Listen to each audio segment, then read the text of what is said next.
pređete mostove, pred vama je ravnica u kojoj je sve uređeno i paralelno. Mnogo puta sam čula da ljudi govore da ne vole Novi Beograd jer je sve sivo i u betonu, ali to je zato što ne znaju gde da gledaju i ne umeju da prepoznaju ono što zapravo vide. Istina, beton i soliteri jesu stubovi Novog Beograda, ali njegovu srž najbolje vidite kad krene sumrak, jer tada se pale svetla. Naravno, svetla se pale i sa druge obale reke, ali teško da možete jednim pogledom obujmiti toliko toga koliko možete obuhvatiti iz bilo kog dela blokova. Srž Novog Beograda osjetit ćete tek kad krene da se spušta sumrak.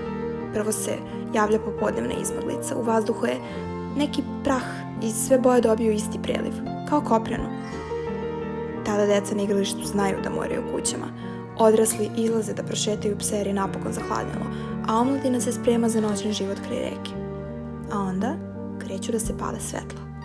Jedno po jedno, pa još jedno. Kad šetate kroz bilo koji blok od starog Merkatora do bloka 45, uvidjet ćete istu stvar. Samo se zagledajte u jedan prozor, pa povežite se još jednim, pa pogledajte ceo ulaz. U svakom od tih malih svetala je možda par koji se svađa, jer se vole, a ne uspevaju. U drugom je možda samac koji odusta od ljubavi. U trećem je možda samohrani otac koji čita ćerki i bajke pred spavanje. U četvrtom student koji grize nokte pred sutrašnji ispit.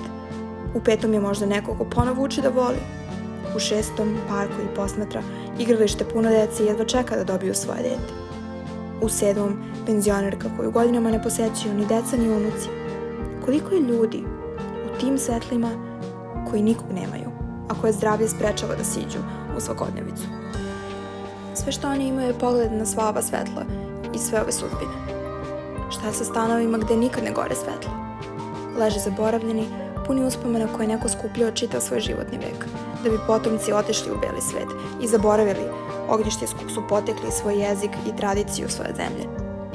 Ili je među tim stanovima gde je uvek mrak neko ko ne pali i ne veruje u svetlo, koji je u depresiji, sam, nesrećan i ostavljen.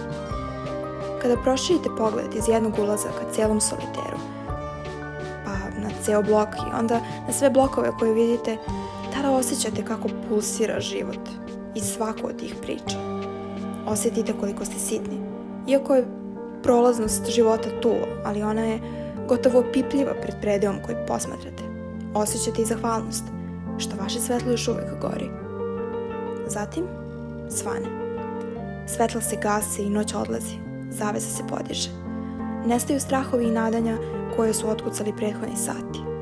Svi ovi ljudi kreću u novi dan, ostavljajući po strani sve ono što mrak iz njih izvuče, barem do sledećeg zalaska sunca.